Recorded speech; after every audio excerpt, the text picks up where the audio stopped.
শুভ সকাল বন্ধুরা, কেমন আছো তোমরা সবাই? আশা করছি তোমরা যে যেখানেই আছো প্রত্যেকেই খুব ভালো আছো এবং সুস্থ আছো। তোমাদের ভালোবাসায় আমিও অনেক ভালো আছি। এস ফ্যামিলিতে আরও একটি নতুন ঝলমলে ব্লগে তোমাদেরকে অনেক স্বাগত জানাই।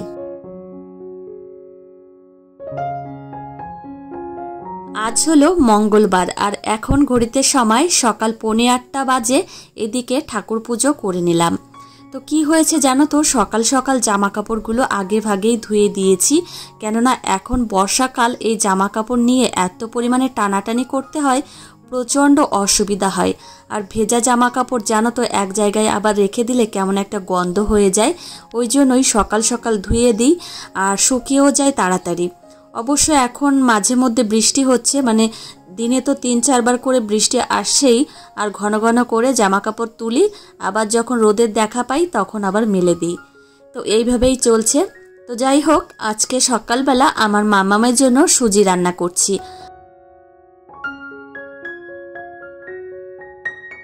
ড্রাই ফ্রুটসের পাউডার কিন্তু আমি মামামকে যখন খাওয়াই তখনই কিন্তু তৈরি করে দিই। তো এখন আমি সুজি রান্না করছি আর ভাবলাম যে সুজির মধ্যেই ড্রাই ফ্রুটসের পাউডারটা দেব, ওই জন্য আগে ভাগেই এই যে তৈরি করে নিলাম। তো এর মধ্যে রয়েছে কাজু বাদাম, সেই সঙ্গে আলমন্ড।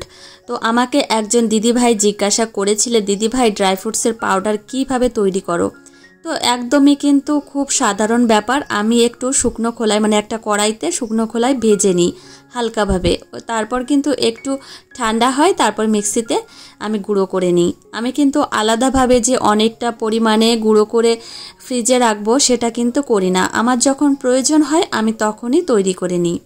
তো এদিকে একটু বেশি হয়ে গেছে সুজি, আমার জন্য রেখে দিলাম আর মামামের জন্য তো আলাদা করে রেখেছি। মামাম ঘুম থেকে উঠে গেছে, ওর বাপি ওকে দোতলায় নিয়ে এসেছে আর এদিকে ঠাকুর ঘরটা দেখছিল। তো চলো মামামকে আগে নিচে নিয়ে যাই, তারপর ওকে আবার ফ্রেশ করাবো আর সকালে ওকে যেভাবে যা কিছু করাই সেগুলো করব। তো এই যে বাঁ হাতে যে জলের পটটা দেখতে পাচ্ছ, এটা তোমাদের দাদাভাই এনেছিল। তো এটা হচ্ছে মিল্টনের। তো মামাম এটায় কোনো দিন জল খায়নি, একদিনের জন্য জল খায়নি, ওই জন্য এই যে এটা আবার কিনে নিয়ে এসেছি। মিল্টনের জলের পটটায় মাম্মাম জল খায়নি, তার একটা কারণ আমি খুঁজে পেয়েছি। সেটা হচ্ছে এই যে দেখো, এই জলের পটটায় জল কিন্তু বাইরে থেকে দেখা যায়, ওই জন্যই কিন্তু মাম্মাম এই জলের পটটা বেশি পছন্দ করে। আর এটাই কিন্তু জল খুব ভালোভাবে খেয়ে নেয়। আর ওই জলের পটটায়, মানে মিল্টনের জলের পটটায় কিন্তু জল বাইরে থেকে দেখা যায় না, ওই জন্যই কিন্তু ও পছন্দ করেনি। তো যাই হোক, এই যে মাম্মামকে এখন আমি জল খেতে দিয়েছি, মাম্মাম এখন জল খাবে।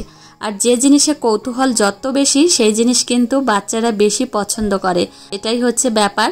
তো এই যে আমার মাম্মাম এখন একটু দুষ্টুমিও করছে জল খাওয়ার বদলে, তবে ও জল খাবে। ও যতটা পরিমাণ জল খাওয়ার প্রয়োজন ও নিজেই কিন্তু খেয়ে নেয়। আবার কি জানো তো, বাচ্চাদের কালারফুল জিনিস খুব পছন্দ, আমার মেয়েকে দিয়ে আমি জানি। তো এদিকে তোমাদের দাদাভাই আবার ল্যাপটপ নিয়ে বসেছে, ও কাজকর্ম করছে। মামামকে এখানে আর বেশিক্ষণ রাখবো না, কেননা তোমাদের দাদাভাই এক মনে কাজ করছে। তো এদিকে মামামকে আমি নিয়ে চলে এসেছি খাওয়াতে। শম্পা রায় দিদিভাই আমাকে কমেন্ট করে জানিয়েছো যে দিদিভাই মাম্মামকে কোন মিল্ক খাওয়াও। তো আমার মেয়েকে কিন্তু আমি কাউ মিল্ক খাওয়াই। আর আমার মেয়ের যত দুধ জাতীয় যত খাবার আছে, আমার যেগুলো রান্না করি সমস্ত কিছুই কিন্তু আমি কাউ মিল্ক দিয়ে রান্না করি। আর কোনো ফর্মুলা মিল্ক কিন্তু ওকে আমি খাওয়াইনি কোনো দিন, আর এখনো পর্যন্ত খাওয়াই না। যাই হোক দিদিভাই, তোমার প্রশ্নের উত্তর আমি দিয়েছি। আর এদিকে দেখো, আমার মাম্মামকে খাওয়ানো হয়ে গেছে আর ওকে কিন্তু ফ্রেশও করানো হয়ে গেছে। এখন ওকে চপ্পলটা পরিয়ে দিচ্ছি, ও একটু হাঁটাচলা করবে। উঠান দিয়ে একটু হাঁটাচলা করে, দৌড়াদৌড়ি করে, আর ঘর দিয়েও কিন্তু খেলাধুলো করে। আর এই যে দেখো, এখন ও চেয়ার নিয়ে ঘরে যাবে। প্রত্যেক দিন খাওয়া দাওয়া শেষ করে ও চেয়ারটা নিয়ে এইভাবে ঘরে যায়। তোমাদের দাদা ভাইয়ের হাতের কাজ করা হয়ে গেছে। এই যে দেখো, এখন বেরোচ্ছে বাজারে, মামামও কিন্তু যাচ্ছে। আর আজকে মামামকে আনতে যাচ্ছে ওর ঠাম্মি। আর এখন মামামের এমন অভ্যাস হয়েছে জানো তো, তোমাদের দাদা ভাই বিকালবেলা বেরোলেও মামামকে নিয়ে যেতে হবে। আর এমনকি ওর কাকা ওর দাদা ভাই যেই যাক না কেন সবার সঙ্গেই কিন্তু ওর যেতে হবে। তো একটা অভ্যাসে দাঁড়িয়েছে। আর এদিকে আমি চা নিয়ে চলে এসেছি দোতলায়। আর আকাশটা যে এত সুন্দর লাগছিল।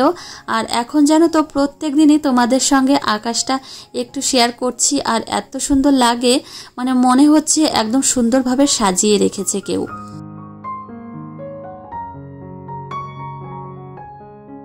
এদিকে মিস্ত্রি দাদারা চা খাচ্ছেন। আর দেখো ঘরটা তোমাদের একটু দেখাচ্ছি। ঘরটা প্রায় কমপ্লিট, আর হয়তো বেশি জোর হলে 1 সপ্তাহ মতো কাজ আছে, তারপর কিন্তু ঘরের কাজ একদমই কমপ্লিট হয়ে যাবে। আর এই ড্রয়ারগুলো দেখতে পাচ্ছ, এখানে কিন্তু মাম্মামের জামা কাপড়গুলো রাখবো ভাঁজ ভাঁজ করে। ছোট জামা কাপড় তো এর মধ্যেই রাখবো।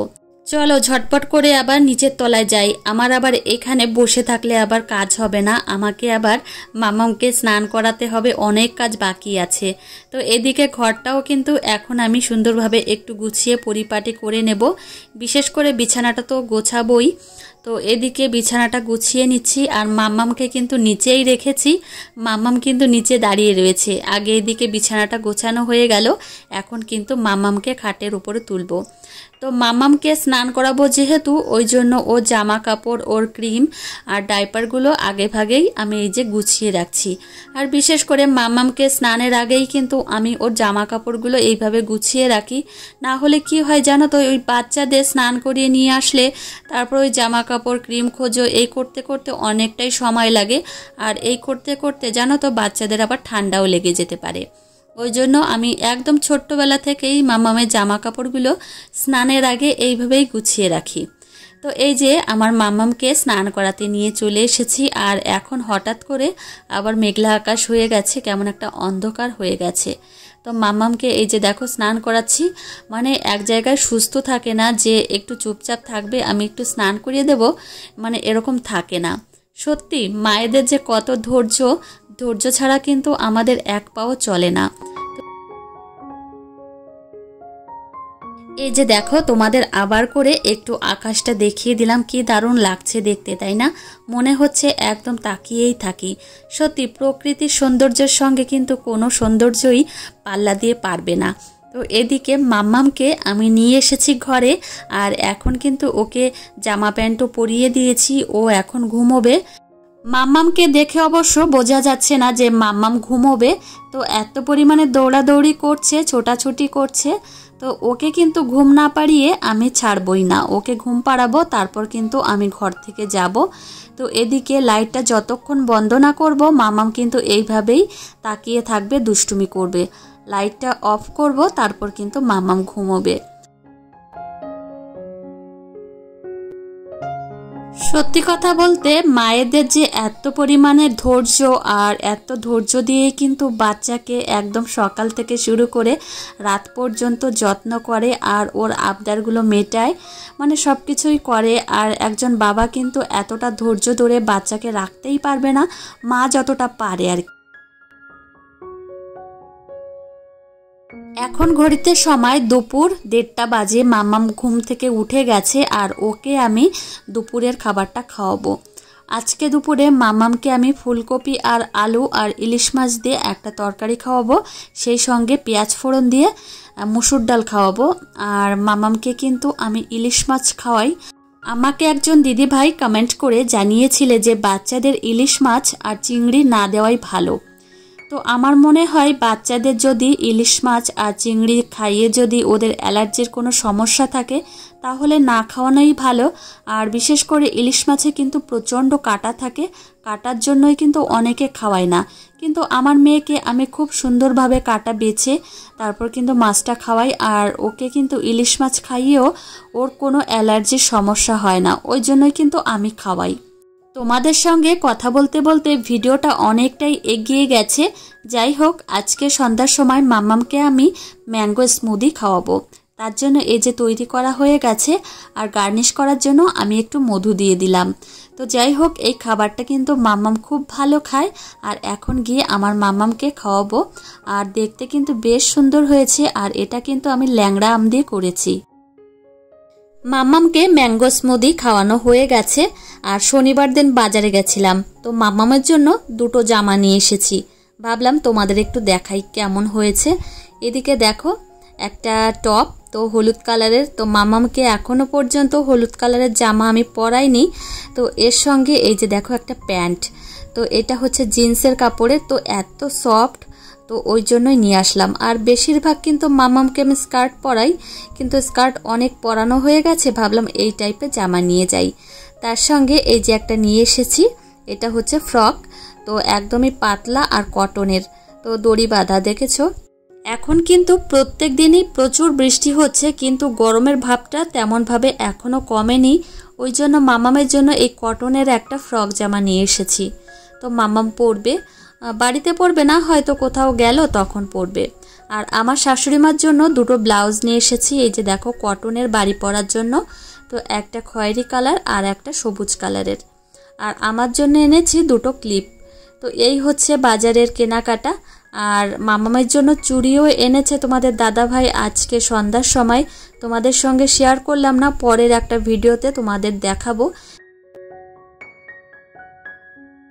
যাই হোক, এখন আমি চলে এসেছি রান্নাঘরে, আর এখন বাজে রাত 8:30। আমাদের এখানে জানো তো শনি মঙ্গলবারে হাট বসে। তোমাদের দাদাভাই আজকে ইলিশ মাছ আনতে বলেছিল বাবাকে, তো এই যে দেখো ইলিশ মাছ নিয়ে এসেছে। আজকে রাত্রেবেলায় আমরা সবাই ভাত খাবো, বিশেষ করে ইলিশ মাছ ভাজা দিয়ে। তো ইলিশ মাছ ভাজা দিয়ে সেই সঙ্গে তেল দিয়ে খেতে কিন্তু বেশ ভালো লাগে। অনেক দিন ধরেই ইচ্ছা করছিল, ফাইনালি তোমাদের দাদাভাই আজকে বাবাকে আনতে দিয়েছিল মাছ। মাম্মামকে দুপুরবেলায় ইলিশ মাছ খাইয়েছিলাম, ওই জন্য রাত্রে আর খাওয়াবো না, আমরাই খাবো। আর মাম্মামকে রাত্রে শুধু সিম্পল আলু সেদ্ধ ভাত দিয়ে খাওয়াবো। তো এদিকে এখন আমি এই যে মাছগুলো ভেজে নিচ্ছি।